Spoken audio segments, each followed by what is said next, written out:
कैसे हो आप सब लोग? पुलिस सब अच्छे होंगे, मैं बहुत अच्छी हूँ। और after long time long video उनसे मैंने कह दी थी ना लेके आ जाना, इसीलिए। हाँ मैंने कह दी थी तभी। हाँ मैंने कहा था लेके आना। तो गाइस अभी हो रहे हैं शाम के, टाइम कितना हो रहा है? 5 बजने वाले हैं। गाइस मेरे को इतना ठंड लग रही है कि मैं कुछ कह नहीं सकती यार। बहुत ज़्यादा ठंड लग रही है मेरे को। मैं कभी ऐसे ओढ़ के नहीं रखती, बल्कि मैंने शोल्डर पहन रखा इसके बाद, पर ठंड लग रही है आज। तो गाइस मैं आज आप लोगों से एक बात पूछना चाह रही हूँ। जैसे आप लोगों को पता है बिग बॉस में चल क्या रहा है, और एक मैंने मृदुल के लिए भी ऐसा कुछ मैंने इसलिए ब्लॉग बनाया, फिर लोग सोचते हैं मैं व्यूज़ ले रही हूँ। ऐसा कुछ नहीं था। मैं ब्लॉग बनाती और अपना पॉइंट ऑफ व्यू रखती, बट मैं और दुनिया पागल रखी है कि उसके पीछे ब्लॉग बना रहे हैं। पर मेरा सपोर्ट था, मृदुल को ही सपोर्ट था, क्योंकि अपनी नोएडा से था वो, इसलिए तो मृदुल को सपोर्ट था। बट जो कल अशनूर का इलेक्शन हुआ, इवेक्ट हुई, तो वो एक तो मतलब एकदम ना जेन्युइन था। मुझे सलमान सर की बात एकदम सही लगी कि जो जब उनके पापा आए, जब तक उनकी इमेज बहुत अच्छी थी, बहुत ज़्यादा अच्छी थी। इवन मैं भी बोलती थी कि बहुत प्यारी लड़की है और अच्छी है काफ़ी। बट जब से उनके पापा गए बिग बॉस के अंदर, तो उनका ना कॉन्फिडेंस मतलब एटीट्यूड लेवल या ईगो लेवल कुछ भी बोल लो, वो बहुत हाई हो गया। और वो ना अपने अपने आगे किसी की सुनती नहीं थी। इवन जी के भी एकदम सही समझाता था।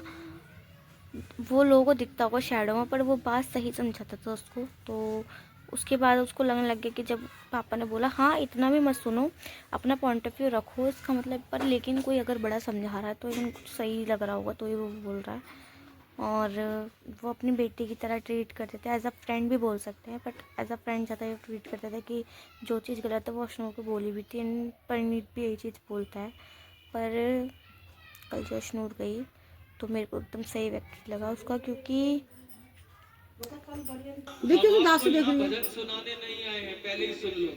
हम आपको यहाँ बैठे बैठे केवल वृंदावन तक पहुँचाने के लिए आए हैं प्यारे। So welcome again. और जब मम्मी फिर गाने वगैरह सुनने लगी थी तो फिर मैंने ब्लॉग कंटिन्यू नहीं करा, कॉपीराइट आने का बहुत डर रहता है।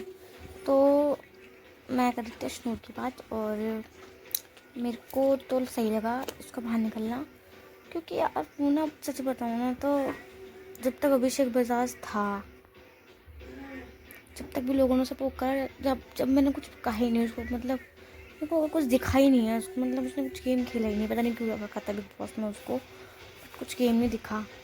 और मतलब मेरा मानना है कि बाहर वो बहुत कम दिखाई गई है। अब अंदर अगर वो कुछ कर भी रही होगी तो वो चीज़ नहीं दिखाई गई। और ज़्यादातर मतलब उसने अभिषेक बजाज के चक्कर में जितना दिखी थी उतना दिखी। फिर उसके बाद गेम भी उसका ठीक हो गया था जब वो चला गया। और पर जब उसके पापा आए तो उसका गेम ना बहुत बहुत गंदा दिखने लग गया मेरे को।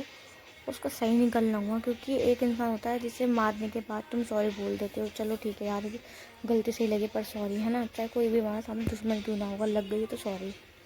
पर उसको ये था आई कैंट सी, मतलब मैंने देखा नहीं तो आप पीछे व्यू खड़े थे भाई, टास्क चल रहा था, टास्क यही था, पानी गिराना था, पीछे नहीं तो आगे खड़ी होगी क्या। तो मुझे बहुत गंदा लगा ये चीज़ कि यार सही हुआ जो हुआ, कर्मा। कि आप किसी को हर चीज़ हर कोई हर टाइम नाटक नहीं कर सकता, हर टाइम ड्रामा नहीं कर सकता। किसी की पर्सनैलिटी ये हो सकती है। पहले जी के पे भी बहुत उठते थे कि ये फेक है, ये तो ड्रामा करते हैं वो, बट वो उनकी पर्सनैलिटी आज भी यही है और पहले भी यही थी। कल सलमान सर ने भी यही बोला था कि उनकी पर्सनैलिटी पहले भी यही थी और अब भी यही। बस थोड़ा सा ये है कि थोड़ा सा गुस्सा इंसान हो जाता है कि बहुत ज़्यादा हाई लेवल पे, बट उनकी तो थी शुरू से जो है।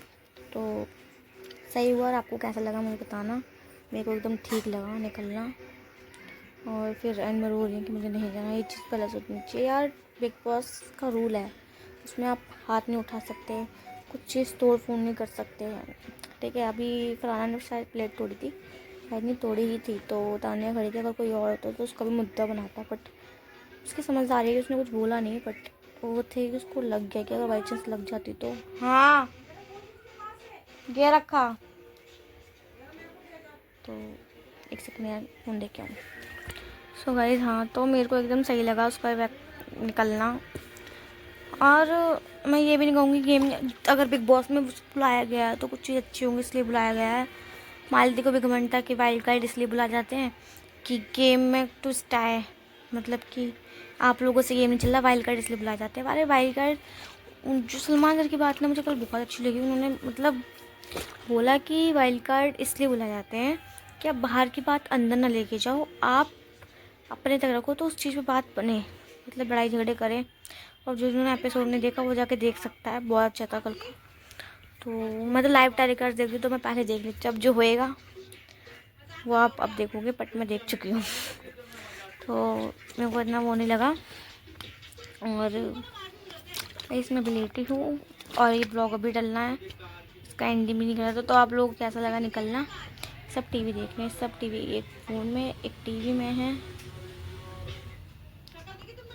मैं लेटी हूँ, वीडियो अपलोड कर रही थी सारे यूट्यूब पे, और जो टैलेंट वीडियो उसको भी शूट अभी करके आई हूँ मैं, वर्कआउट वगैरह करके आई हूँ तो थक गई हूँ, तो वो धीरे धीरे डलेंगी पर डलेंगी। तो चलो गाइस, देती हूँ आपको थोड़ी बहुत देर में, क्या नेक्स्ट व्लॉग में। आप लोगों को कैसा लगा अपना पॉइंट ऑफ व्यू रखना, ये मेरा पॉइंट ऑफ व्यू था, कोई अपनी ये चीज़ मत लेना पर्सनली, ये मेरा मानना था, मेरा कहना था, सबका अपना अपना होता है एज अ व्यूअर्स। चलो, क्योंकि सब पूरी दुनिया देखती है तो सबका अलग अलग पॉइंट ऑफ व्यू होगा। अब कोई सोचे कि हाय मैं शनूर कैसे बोल रही हूँ, तो भाई जो लगा मुझे मैंने बोला, तुम्हारी चीज़ मस्ती है तो मस्ती रहे।